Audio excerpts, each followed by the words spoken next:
Okay. Stop sharing now. Okay. Sounds good. Thank you, Paul. And Vicki, we'll let you go ahead and move forward.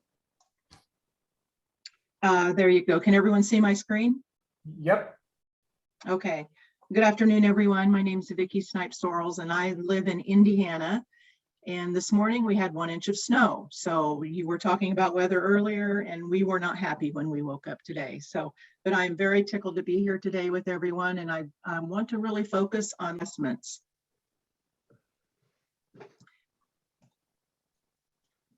Do I need to do anything, Cindy? Did you hear the recording? Yeah, you should be fine. It's recording Okay. now. Okay, I am thanks. going to stop it though and make sure it's recording where I need it to record.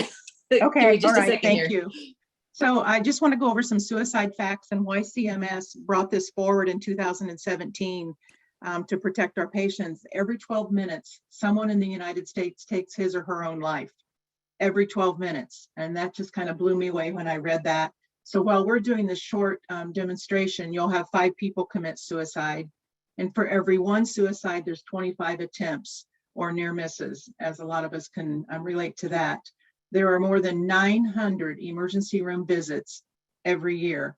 So those are astounding numbers. And that is why CMS brought this forward and said, we've got to do something to protect our patients while they're in the hospital. CMS mentioned in their original memo when they brought it out that 75% of patients in the psych ward kill themselves by hanging or strangulation. Risk is greater in a room where patients spend time in private or without any supervision. And I don't know why it says patents, because I changed it and it didn't take it, but sorry about that. So risk is much greater when you have a patient in a private room and is unsupervised. Vicki? Yes. I'm so sorry to interrupt. You're not sharing your screen right now. Oh my gosh. Well, it shows that I am.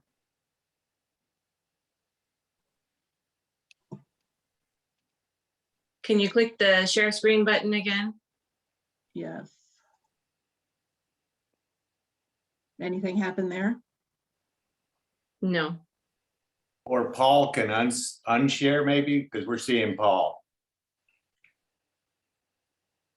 You guys seeing my screen? I'm not. Yeah, I'm not either. All we're seeing is all the attendees. I think Paul just has his video on. Yeah, I'm off share screen, Vicki, so you should be able to share screen now. Anything? No. When you hit the green button, the share screen button, what happens? Oh, I don't have a share screen button. Down at the bottom. Do you on the Zoom program window? There should be a big green share screen. You might have to minimize your PowerPoint so that you can see it. Oops. You had it for a second. Do I have it now? I see it now. It's up. It Yes. just is in edit mode right now.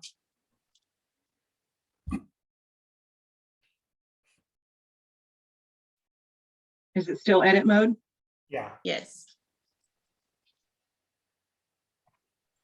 Can you swap the screens like you did before? I'm gonna try. I'm gonna try.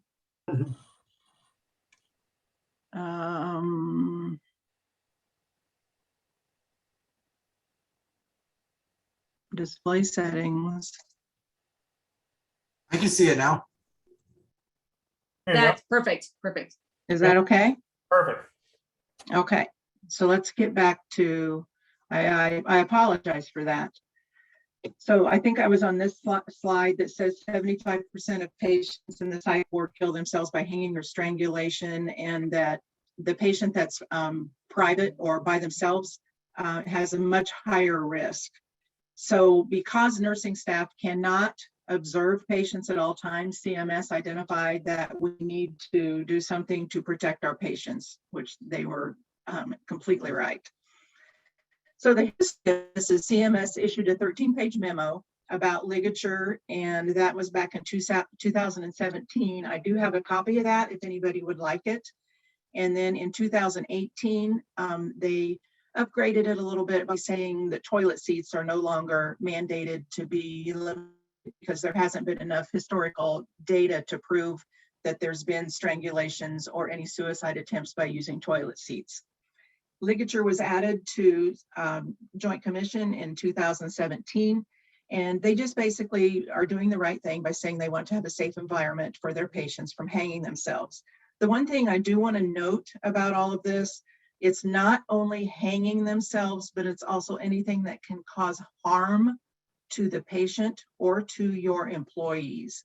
So that's one thing that many of us forget about when we're doing our ligature risk assessments. Anything that they could throw or stab or hurt our employees with, they want us to identify those on our ligature risk assessments also. So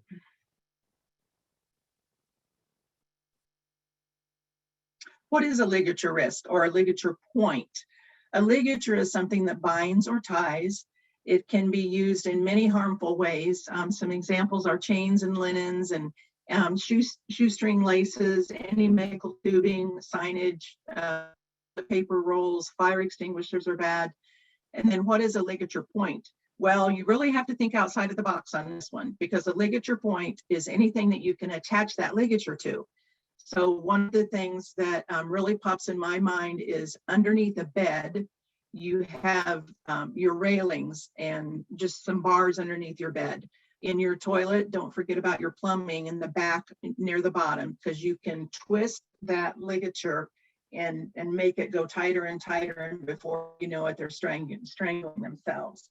So where does the ligature risk and all of this mandate, where does it focus on? And it's the patients that have behavioral tendencies or have been diagnosed with any kind of behavioral tendency in their history.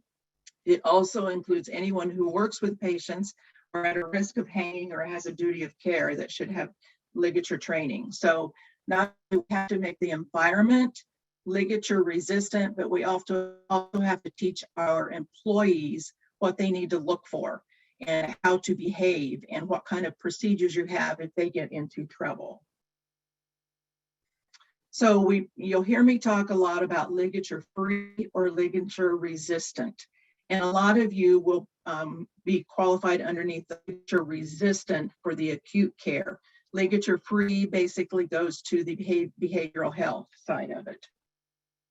So looking ahead, what do we need to do? Where do we start? How do we get the ball rolling? And how do we make sure that we're compliant with all these regulations? So I'm asking all of you, have you created a ligature risk assessment for all of your behavioral health patients? Do you have mitigation plans? Have you implemented but within your organization to reduce all of those ligature risks? And are they observable or quantifiable? Does your hospital have policies and procedures in place?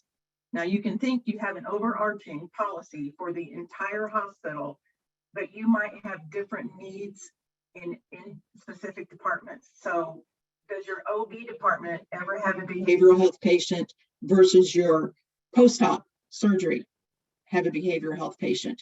Those policies may look completely different.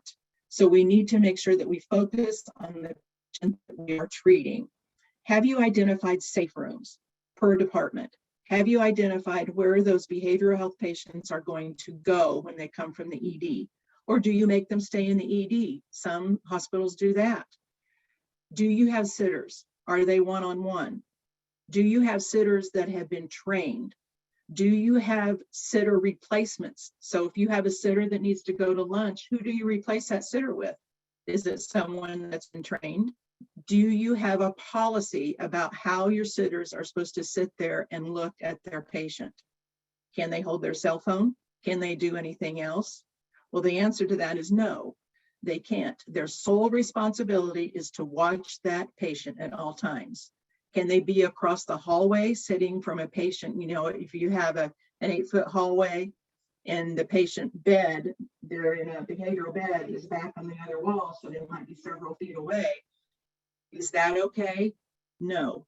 They want the patient right outside of the patient room so that they can run in there very quickly and not be, the vision can't be obscured or anything to keep them from seeing the patient at all time.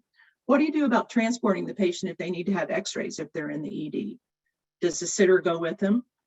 If the sitter doesn't go with them, do you train the x-ray people on behavioral tendencies? What about your food service and your EVS? Do food service people send in the trays to that patient room, or do they deliver it to the nurse station? Do food service employees know what a behavioral room is, what the patient, if the patient is under behavioral watch?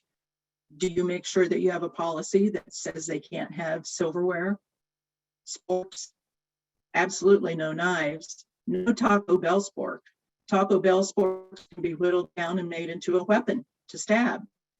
Do your EVS staff know that they have to have their chemicals locked at all times? They have to keep their mops and brooms secure at all, not brooms, but mops secure at all times. They have to be in sight and locked.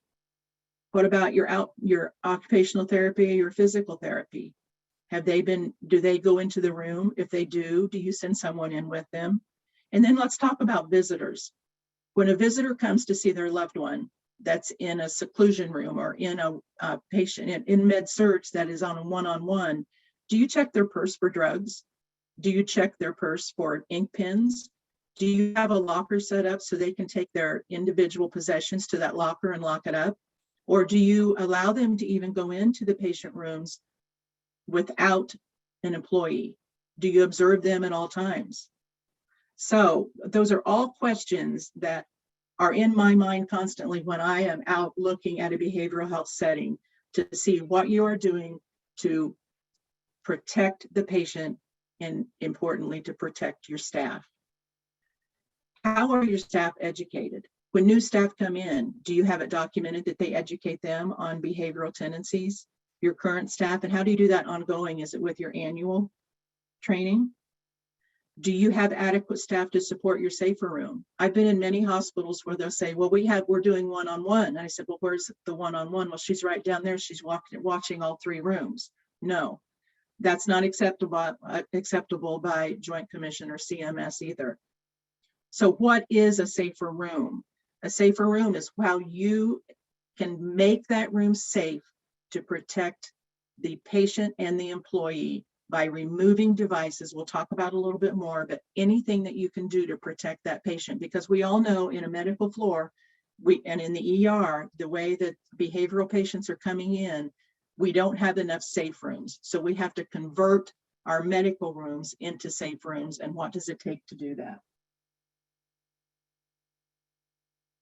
So questions we need to ask ourselves when you do a risk assessment: are you using any available resources and guidelines? There's lots of things out there for you to look at through the state or the operating room, the nursing, the chapter website. FGI has things up there.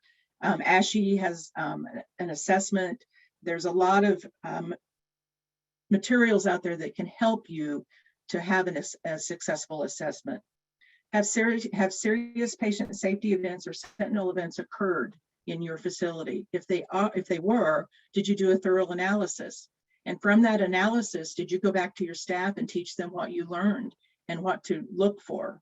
Did the organization have corrective actions to the sentinel event? I sure hope so.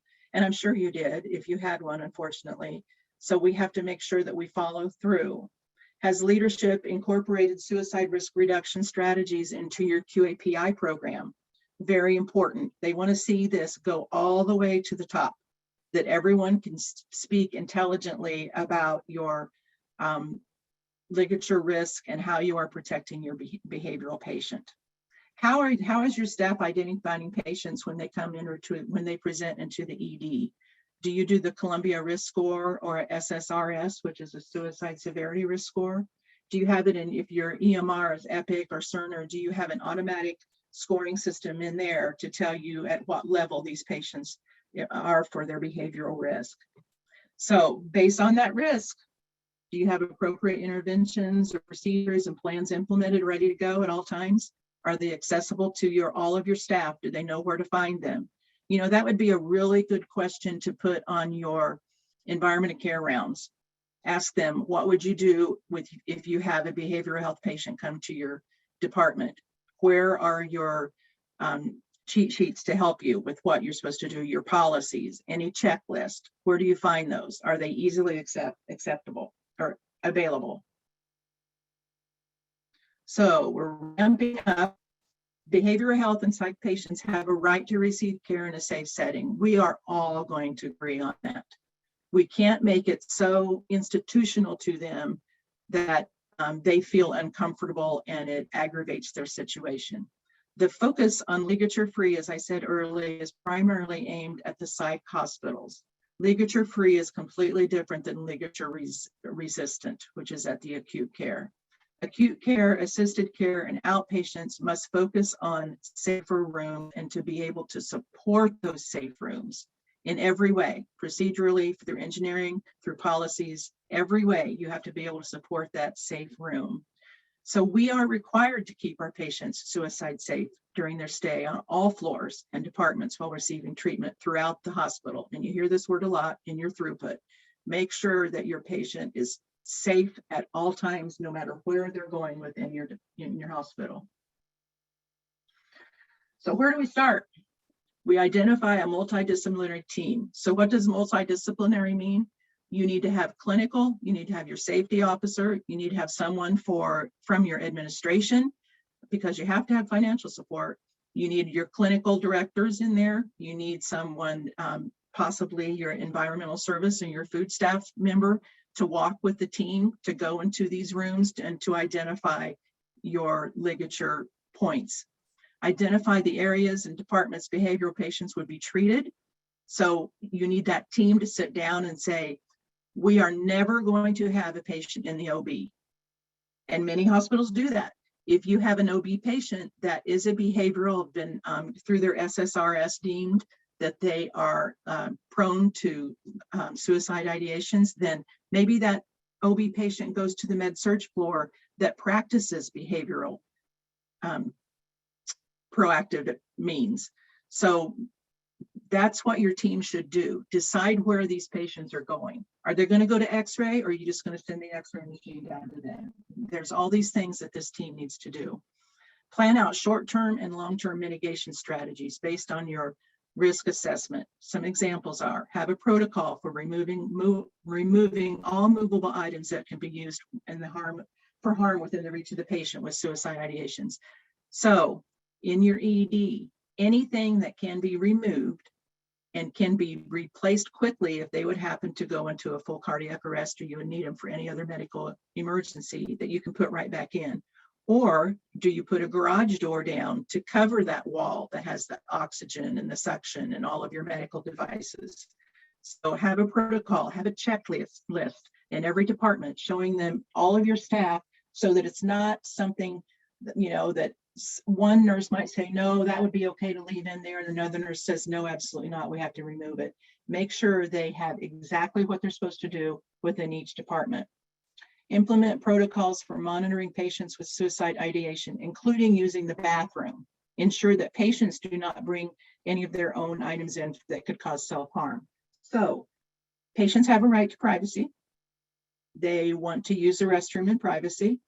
So what's your policy say? Do you stand right outside the door, or have you mitigated all of those ligature points within your bathroom so that you can shut the door and give them their privacy? That's what this team needs to look at. Have a protocol for qualified staff to accompany a patient from one area of the hospital to the other. I touched on that just a little bit ago. You just want to make sure that if a patient is on one-on-one, they have a high SSRS score. You want to make sure that someone with behavioral health training is with them at all times. And you can't do any of this without financial support from leadership in the finance department. So it's very important that they understand. They also, that they want to be involved with everything to do to make sure that your patients are safe. So they need to learn what needs to be done in order to do that for the behavioral patient. Complete a throughput route and identify risks along the way. If you have a big hospital like Paul does, you need to make sure that you go through and tell them exactly what elevator to use, or where to go, where they take them, if they're going to go to X-ray, or if they have to go to the MRI, what route are they going to take to get there, so that the patient can't jump up and harm the sitter or the attendant and then run away. So identify all of these things. All ligature risk must be addressed through documented mitigation strategies. I can't focus on that enough. It might not seem like a very big deal to you, but every risk that you can see in the room must be identified. Curtain rods, shower curtain rods, pull cords for your curtains, curtains themselves, how many clothing the patient gets in their room at one time. Everyone should know about trash cans, no plastic, only paper bags. And then do they get to bring in their own things, into the room? Do they get to bring in their own pillows? Do you have breathable pillows? Do you allow them, to bring in books? And one of the requirements for a behavioral health patient is they are allowed a bed and a writing surface. So make sure that you don't forget about that writing surface. It does not say a desk. It says a writing surface. So that can be a bedside table and they can write on that. So make sure that you have identified all risks and you have mitigated anything that within those risks that would harm the patient. An organization must be able to demonstrate to surveyors that all the following are done. Staff are trained and tested. Patients with suicide ideations are monitored one-to-one. That you have conducted a risk assessment, and anytime you have a change in your environment, policies, any change, you have to redo that risk assessment. And I always suggest people look at their risk assessment at least annually. You could have a staffing change where you've reduced, your nurse to patient ratio. You need to look at your risk assessment and see what that's going to do to it. You make sure that your organization removes any items that could be used for self-harm. Make sure that you have your monitors for your visitors, for your bathroom, and you must implement protocols to have qualified staff. About your ceiling. Organizations must use solid ceilings in both bathrooms and bedrooms. Why? Because the patient is not visible at all times in the bathroom and in the bedroom. Drop ceilings, you're going to get hit every time if you don't have a solid surface ceiling in those areas. Ceilings in your corridor and common patient areas can be a drop ceiling. Let's discuss that a little bit more. If you have a corridor and you have a drop ceiling, but you have in the very end of the corridor an alcove that turns to the right or to the left, and maybe you have a special room, a day room back there, or you have another patient room, and you continue that drop ceiling in that little alcove, that's not visible to your staff. That has to be drop ceiling or solid surface ceiling in that area. So walk your corridors and make sure that you can see every single area for your ceiling. I always like to tell the story like this. In the ED, you're going to have a drop ceiling. And I was at a hospital one time, and I don't remember the state, doesn't matter. I was at a hospital one time and they told me that they leave their patients in the ED. They don't take them up into the patient ward. They stay into the ED their whole duration, which could be 2 days to 7 days. And they were a patient was in a regular medical room. They had removed all ligature risks. Any point they could, they got it out of there. And they left the patient alone for about 10 minutes. The patient popped open that ceiling, grabbed the water line, jumped up into the top of the ceiling, walked over any way they could. I don't know how they did it. Must have been a small person, and went down into the med room and got meds. So they're very imaginative in any way they can to either harm themselves or get something to harm themselves. So all aspects of the corridor or the room must be visible to staff, and there can't be any objects that can be used for climbing to get up into that drop ceiling. You can't put a chair in the corridor. In your day room, if you have a day room for your behavioral patients, make sure it is staffed 24/7, because I know you have chairs in there that they could climb up on, either that or make it a solid surface. emergency room department mitigation. There's two primary ways you can do it in the emergency room. You can have a safe room, or you can have your regular med surg room that you make safe as best you can, and you initiate one-on-one monitoring. I know most hospitals do not have enough safe rooms. You just can't do it with the way ERs are just so busy. So you create a safe room out of your med surg or your med room, and then the staff would go and get a checklist. They would remove all items that they would need to, and then you would do a one-on-one with that room. You probably do have one room. If you're lucky, you have two rooms that are for behavioral patients, and they're basically like a suicide watch, where there's nothing in the room but a cot that is on a platform. And you could have straps that would be removable if you would need to strap the patient down because they're very aggressive, or you would just have them in there, or you could have an ED room that has padded walls and soft floors. So if you're lucky enough to have that. So look at your ED and see what you need to do to make your safe rooms in the ED. Also look at your restrooms. If you have multiple restrooms, it might be advantageous to you to make one restroom a safe restroom. Therefore, covering all the plumbing and changing the doorknobs and making sure that the mirror is not glass and it's plastic. Just little things that you could do. I know it's expensive, but that also helps your staffing too, because I know staff is always short in the ED.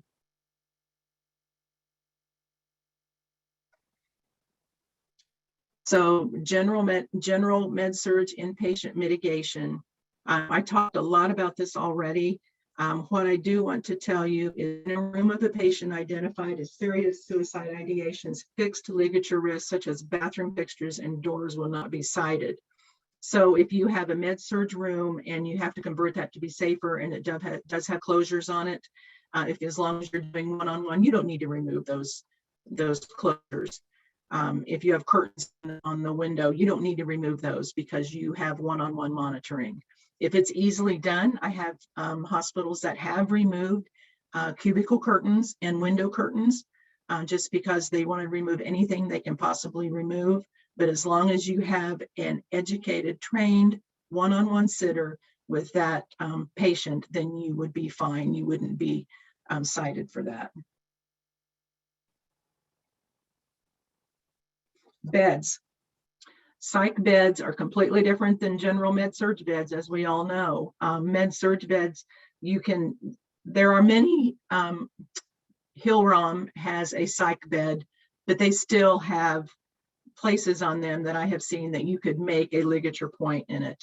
So the thing to remember here is try to do the best you can in getting a bed that will have the least amount of ligature points. And just to remember to look under the bed, because as I said earlier, a ligature can be twisted as well as hung from an area. And while it's on the top of my head, looping a sheet or a rope. If you have, and I want to show you a door handle, you can loop from an outside handle to an over the top of a door and make a ligature point that way. That's kind of the new way that people are doing that. So just look at every possible thing you can and get rid of anything that you can in the room. Bathrooms, shower curtains, grab bars. Grab bars usually are occluded or completely filled in a behavioral health area. They're usually not in med surg, but as I said, toilet seats will not be cited. Here are some anchor points that we don't think about a lot. At one facility, they did this thinking that they couldn't pick this up, and they would prevent the patient from picking up and throwing and hurting an employee. But look at the ligature point they created. And then these are absolute, you cannot have those. And I can't see what, oh, and then your, over here, all your grill work. Yeah, cubicle curtains, ventilation grills. I call it honeycomb. Make sure all of your ventilation grills are made of honeycomb. Risk assessment. You must implement one. It may not be the same through all the hospital and all the units. As I said before, be very specific to the patient population that you have in each unit. Not every unit is required to do a risk assessment, only the units that have behavioral health patients. Each unit should document all risk findings and how they're to be mitigated through mechanical means or procedural means. And then don't forget about your visitors, your EVS, your food service. Make sure that that is on every risk assessment. ASHI has a ligature risk assessment. To me, it's very cumbersome. I find it very hard to work with.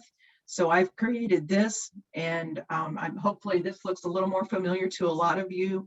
The probability of the incident 1 through 5 being almost certain they're going to have an incident because of that whatever it is that you identify as the risk, and then the consequence, no injuries all the way to extreme death.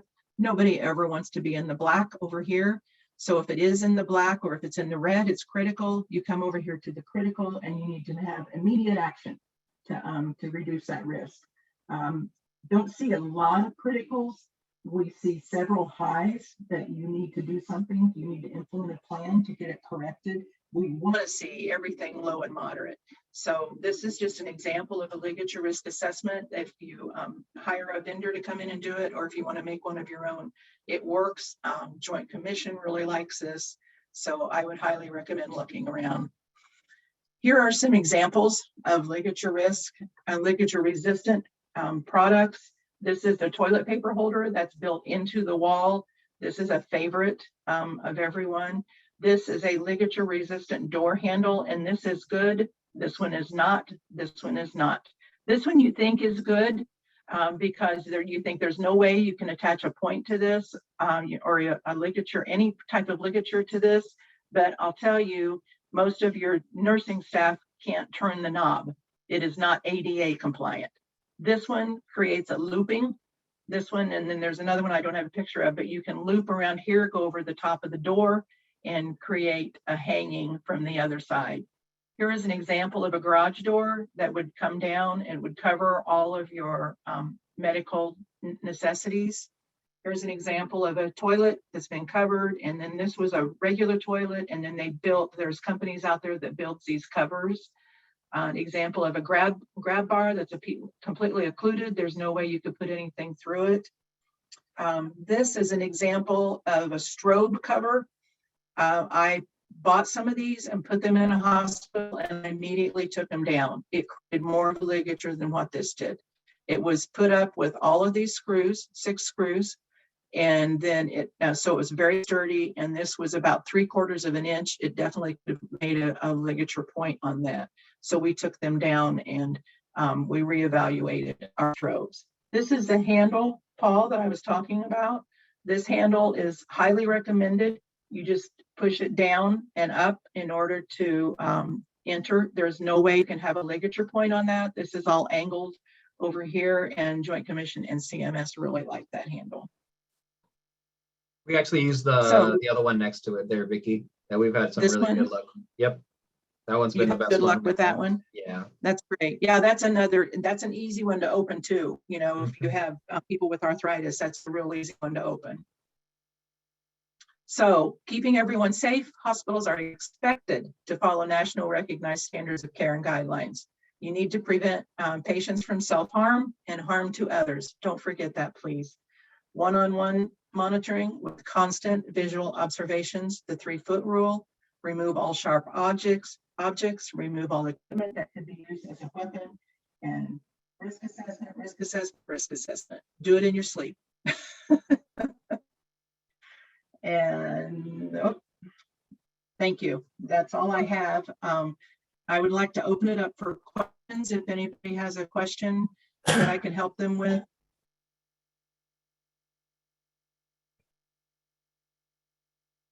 Yeah, this is Byron from Imminent Healthcare.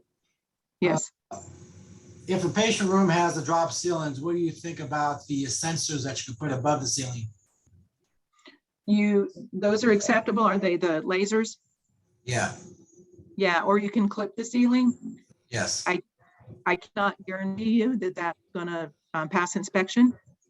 I've had it pass inspection in corridors, in the alcoves, that are not seen, or if the nurses station, they can't actually see the back of the corridor. I've seen clips and I've seen them put those lasers up there.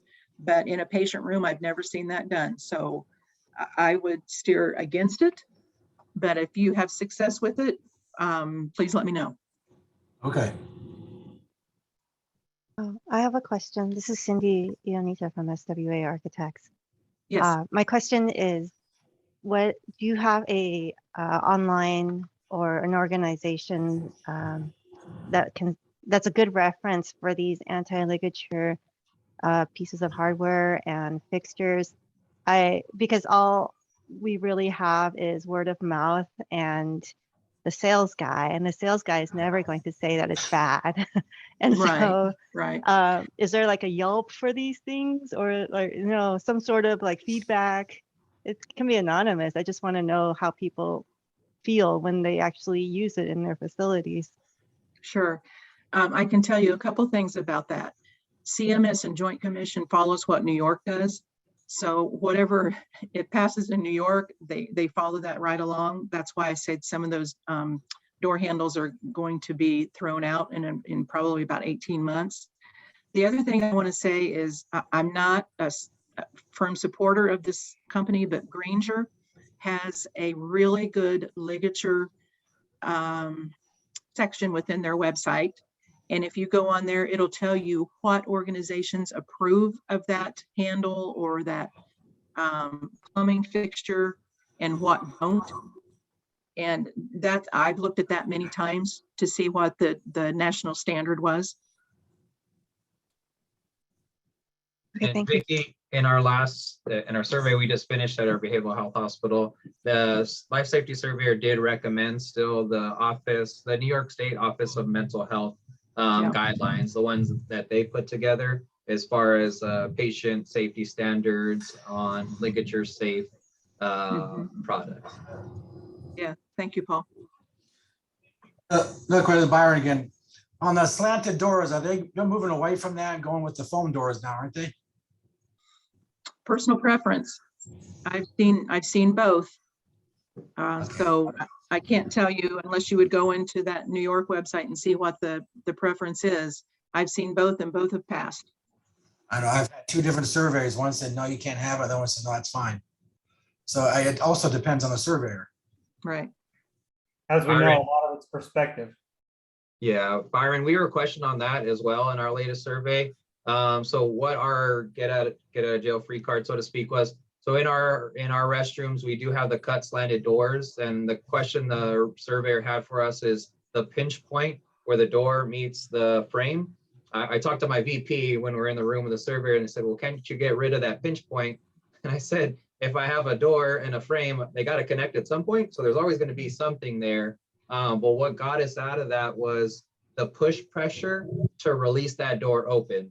So the door push pressure, if you pull on that door, it releases under 5 foot-pounds of pressure. And the life safety surveyor tested that when he was on site, and he passed us for it when one of the other surveyors questioned it.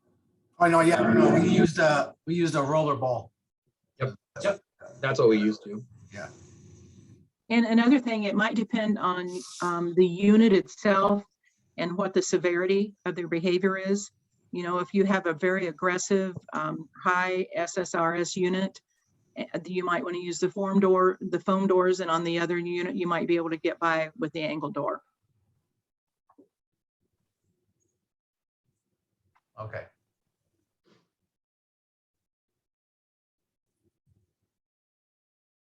Anything else for Vicki? Vicky, this is Deval Shah. Thank you so much. This was a great information. It's been very helpful. Yes, thank you, Great. Vicki. And Paul, thank you for helping us with putting this together. That is a lot of great, useful information. Just even for myself, I've got a lot of work to do. So I wanted to say thank you so much for that. And Well, you are welcome. And Mike, if you would want to share my email address, put it on your website somewhere. And if anybody thinks of a question later that they would like to ask me, I'm very willing to help in any way. So, and I have lots of other information and forms, checklists. If anybody needs anything, please don't hesitate to ask. I really want to help with this. That would be great. I actually emailed you during your presentation. Okay, Thank you so much. I really appreciate you being a great resource.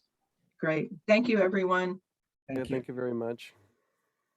Anybody else have any comments or anything you'd like to share? So this is Mike Maynard with the County of San Bernardino. We're doing a major retrofit of our behavioral health center right now, and I'm having the hardest time with our door closures. We went to the overhead concealed in-frame doors hardware, Mhm, mhm. but the back pressure is just ridiculous for a full 180-degree swing door. If anybody has any suggestions as to a different type of closure, because I'm having a hard time getting down to 5 pounds of pressure. Is this a smoke door or a fire door? They're both. These are Well, you know, a both smoke door 20-minute does not rated have- doors. Well, a smoke door does not have to latch. You know that, right?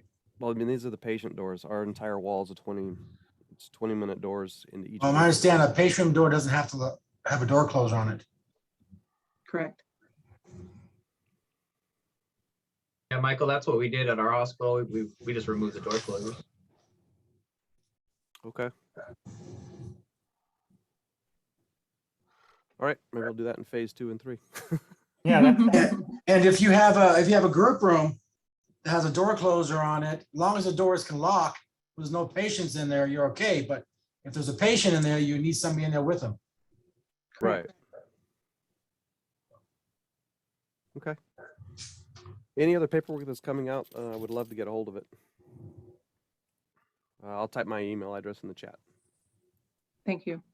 Be Great. specific on what you need because I've got lots of information. Okay. I'll take your email address. Okay, And then we'll thank go you. from there. Okay. if you'd like to share it, you can share it in the chat as well.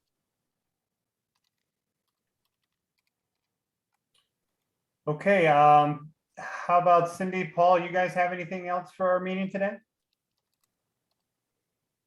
Hey, Mike, so just a few lessons learned for the engineering folks out there. Whenever you install one of these ligature safe or ligature resistant devices, they are a little bit of a maintenance nightmare moving forward. So just be mindful of what you install. We use pick-proof caulking to get out of some of our ligature risks, which works great and it's an easy fix.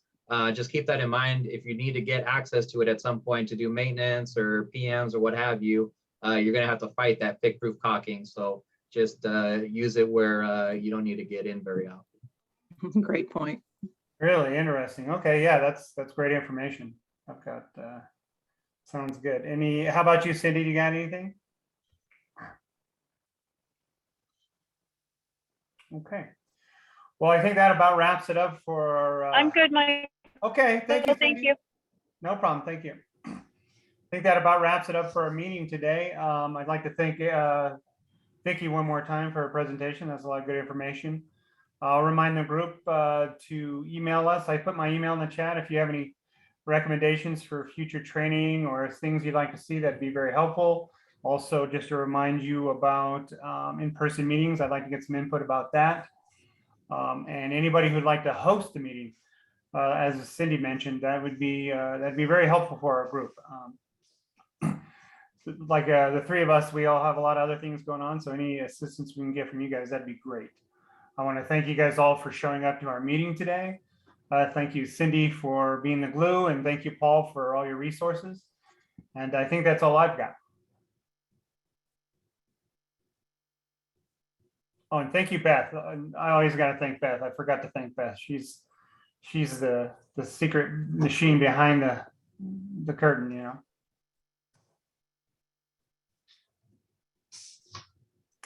Okay. Well, then I move to adjourn our meeting then. Thanks, Mike. Thank you, Mike. Yep. Thank you, everyone. You have a great day. Thank you. Thank you. It's great meeting you all. Nice to meet you as well. Thank you.